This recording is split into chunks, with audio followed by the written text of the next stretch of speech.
नमस्कार दोस्तों, स्वागत है आपका मेरे चैनल कॉमिक्स लाइफ में। शुरू करते हैं कर्नल कर्ण सीरीज़ की एक और मज़ेदार कॉमिक्स, खजाने की तलाश। खजाने की तलाश, लेखक अंसार अख्तर, कला दिग्दर्शक प्रताप मलिक, चित्रकार चंदू विनय। कर्नल कर्ण सिंह और एक अन्य एजेंट कैप्टन विश्वास को पोर्टलैंड में एक खजाने की तलाश में भेजा गया। खजाने के साथ भारत सरकार के कुछ महत्वपूर्ण कागजात थे, लेकिन कैप्टन विश्वास जैसे ही पोर्टलैंड पहुंचा, उसे गोली मार दी गई। अरे, क्या हुआ इनको? शायद किसी ने इन्हें गोली मारी है। तानिया पोर्टलैंड इंटेलिजेंस की एजेंट थी और जानती थी कि भारतीय एजेंट उनके खजाने की तलाश में आए हुए हैं। उसने विश्वास की जेबों में खजाने के कागज तलाश करने की कोशिश की। तभी डॉक्टर मार्टन वहां आ गया और उसने विश्वास के होटल के कमरे की चाबी लेकर भागने की कोशिश की। लेकिन ठहरो, मुझे तुम असली डॉक्टर नहीं लगते, चाबी मुझे दे दो। लेकिन मार्टन ने धोखे से तानिया का पिस्तौल गिरा दिया। आह! मार्टन चाबी लेकर भाग गया तो तानिया ने उसका पीछा किया, मगर मार्टन को न पा सकी। लेकिन उसे कर्नल कर्ण नजर आ गया। खजाने के कागज एक अन्य भारतीय एजेंट टोनी के पास थे। टोनी पर किसी ने गोली चलाई और वह कागज लेकर भागा। कर्ण ने उसका पीछा किया और उससे कागज छीन लिए। कर्ण होटल आया तो तानिया भी उसके पीछे आ गई और वह कागज छीनने की कोशिश करने लगी। वह कागज मुझे दे दो कर्नल, मैं जानती हूँ वह तुम्हारी जेब में है। लेकिन कर्ण ने चालाकी से तानिया को बेहोश कर दिया और वह कागज लेकर मिस्टर शर्मन के पास पहुंचा, जिन्हें कागज का कोड हल करना था। लेकिन मिस्टर शर्मन ने बताया, यह कागज तो नकली हैं, इस पर खजाने के बारे में कुछ नहीं लिखा। कर्ण एक बार फिर असली कागज की तलाश में निकला। टोनी के घर से उसे एक लड़की की तस्वीर मिली। कर्ण को लगा जैसे खजाने का राज उसी तस्वीर में छुपा हुआ है। उसने टोनी से कहा, मैं यह तस्वीर मिस्टर शर्मन के पास ले जा रहा हूँ, वही बताएंगे कि इसमें खजाने का राज है या नहीं। Okay, good night. Good night Tony. यहाँ तक की कहानी हम पहले भाग डिटेक्टर का खजाना में देख चुके हैं। सुबह को कर्नल कर्ण मिस्टर शर्मन के फ्लैट पर पहुंचा। आइए कर्नल, टोनी मिला आपको? जी हाँ, टोनी भी मिला और वह व्यक्ति भी जिसने विश्वास और टोनी पर गोली चलाई थी। आपका मतलब है डॉक्टर मार्टन? आप मार्टन को जानते हैं? पहले नहीं जानता था, रात मुझसे तानिया मिलने आई थी, उसी ने बताया है। और अब तानिया आपसे दोस्ती करना चाहती है। मुझसे दोस्ती? हाँ, तानिया समझ रही थी कि आप वह खजाना चुराने आए हैं, लेकिन जब मैंने उसे असली बात बताई तो उसने आपके साथ मिलकर काम करने की पेशकश की और दोस्ती के सबूत के रूप में यह बता गई कि डॉक्टर मार्टन एक इजरायली जासूस का एजेंट है और वह जासूस एक धनवान इजरायली पर्यटक के रूप में अपने स्टीमर पैराडाइज में पोर्टलैंड आया हुआ है। अगर तानिया उस इजरायली जासूस के बारे में जानती है तो उसे गिरफ्तार क्यों नहीं करती? इसलिए कि किसी विदेशी को बिना सबूत के गिरफ्तार नहीं किया जा सकता। लेकिन डॉक्टर मार्टन तो स्थानीय व्यक्ति हैं, उसे तो गिरफ्तार किया जा सकता है। तानिया कहती थी कि उसके बारे में शक जरूर था, लेकिन विश्वास आज ही हुआ कि वह या तो इजरायली जासूस के लिए काम कर रहा है या फिर किसी और अपराधी संगठन के लिए जो यह खजाना प्राप्त करना चाहता है। खैर, अब आप यह बताइए कि टोनी ने आपको क्या बताया? कर्ण ने उन्हें टोनी से मिलने की सारी घटनाएं और बातें बताने के बाद जेब से तस्वीर निकालते हुए कहा, मुझे लगता है इस तस्वीर का खजाने से कुछ संबंध अवश्य है। दिखाइए। शर्मन ने तस्वीर को ध्यानपूर्वक देखा और चौंकते हुए कहा, अरे, यह तो शीरी की तस्वीर है। शीरी? आपका मतलब है वह लड़की जिसके पिता के पास खजाने के कागज थे और वह कागज पोर्टलैंड सरकार को देना चाहती थी? हाँ, यह वही लड़की है। यह तो बड़ी विचित्र बात है। इसका मतलब है यह तस्वीर भी उन कागजात के साथ चोरी हुई थी और अब मुझे शीरी से मिलना होगा। कर्ण ने तस्वीर लेकर वापस अपनी जेब में रख ली और मिस्टर शर्मन से शीरी का पता पूछने के बाद जाने के लिए उठ खड़ा हुआ। तभी मिस्टर शर्मन ने कहा, अरे हाँ, मैं आपको बताना भूल गया, आपके साथी कैप्टन असलम का फ़ोन आया था। वह पोर्टलैंड आ चुके हैं।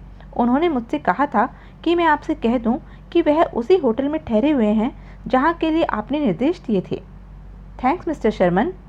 और कर्नल कर्ण उसी समय शीरी से मिलने चल दिया। उधर समुद्र तट से 1 मील दूर गहरे पानी में एक स्टीमर खड़ा था। उस स्टीमर के भीतर एक केबिन में डॉक्टर मार्टन, इजरायली जासूस मोशान के सामने सिर झुकाए खड़ा था।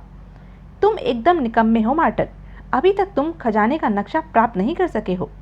Sorry sir. मोशान दहाड़ा। सॉरी क्या होता है, मुझे खजाने के लिए कागजात चाहिए।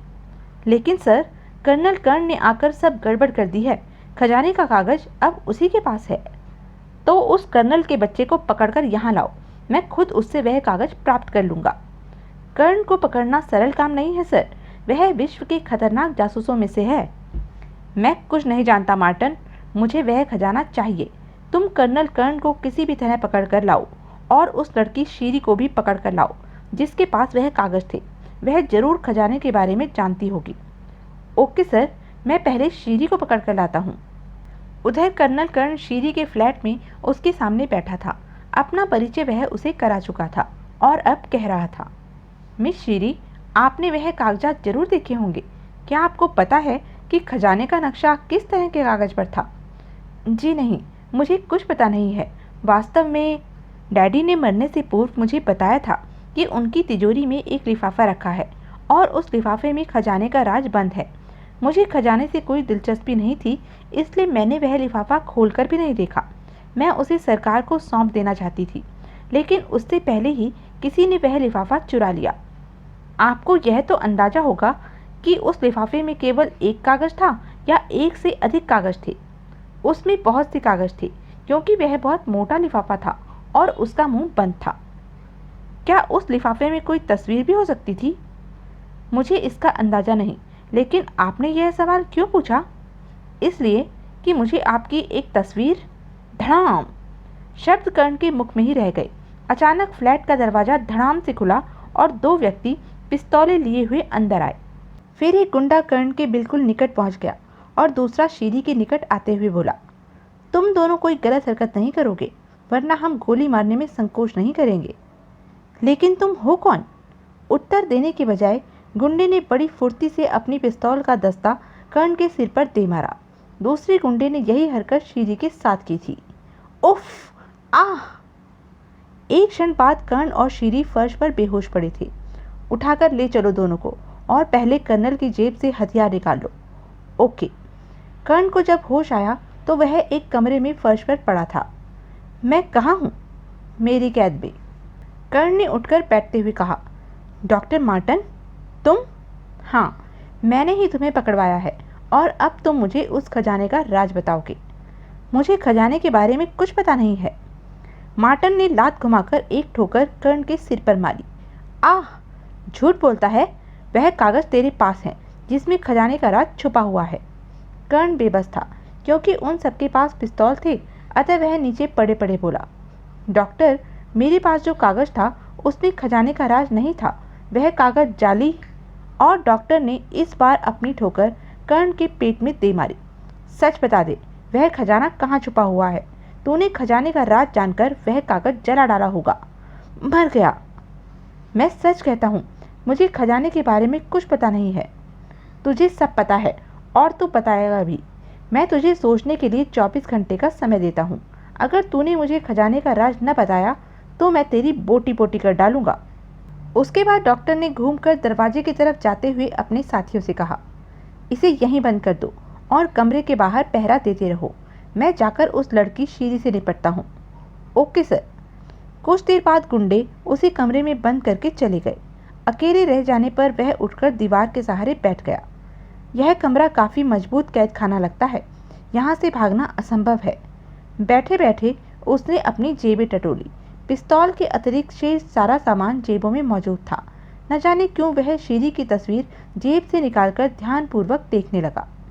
तस्वीर देखते हुए पहली बार उसे एहसास हुआ कि किसी ने उस तस्वीर को रीटच करने की कोशिश की है, यानी उसके उड़े हुए रंग दोबारा उभारने चाहे हैं। कर्ण ने सोचा, शीरी की यह तस्वीर बहुत पुरानी है, फिर किसी ने इसको रीटच करने की कोशिश क्यों की, जबकि शीरी की ताज़ा तस्वीर भी हासिल की जा सकती थी। फिर उसने जेब से अपना पेन निकाला। इस पेन की कैप में एक छोटा सा मैग्नीफाइंग ग्लास लगा हुआ था। बड़ा करके दिखाने वाले लेंस से जब उसने तस्वीर को देखा, माय गॉड, इस पर तो रंगों के बिंदु से बने हुए हैं। क्या इन्हीं बिंदुओं में कोई संदेश छुपा हुआ है? कर्ण का मस्तिष्क बड़ी तेजी से सोच रहा था। कहीं ऐसा तो नहीं कि शीरी के पिता ने खजाने का राज अपनी बेटी के इस चित्र में छुपा दिया हो और लोगों को धोखे में रखने के लिए एक नकली संदेश बनाकर इसके साथ रख दिया हो, जो हमें मिल चुका है।